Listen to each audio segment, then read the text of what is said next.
Какво ще стане, ако живеехме заедно с динозаврите?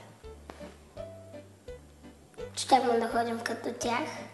Няма да имаме много дрехи и няма да имаме много обувки, няма да има парфюми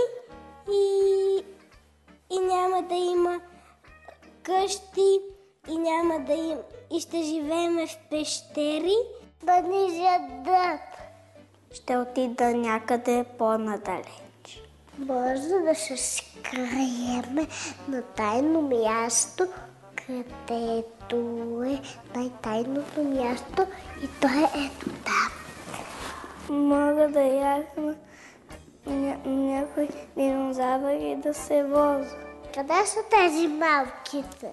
Ако имахме цветя вкъщи, да откъсна листа и отпред да си ги сложи и така. И ако са в саксия и саксията е същия цвят, ще се слея и те няма да ме видят. Да направим капан за динозаври и за тирекси. И те ще видят и вратата ще се затвори и няма да успеят, защото има Епил и Тиксо.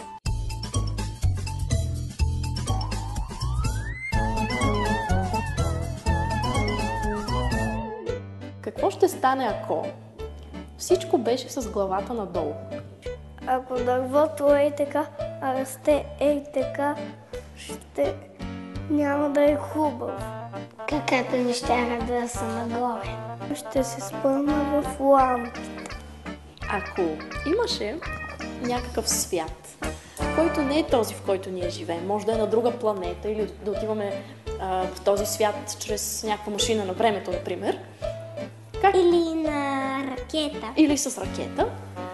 Какво щеше да има в този свят? Колите вместо да имат гуми и така да летят по улицата.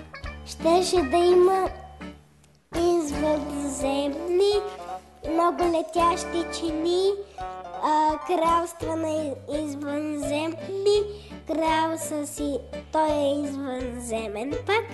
Можеше да изглежда магически. Да има истински вълшебни пръчки, феи, принцеси и всеки ден да има дъги.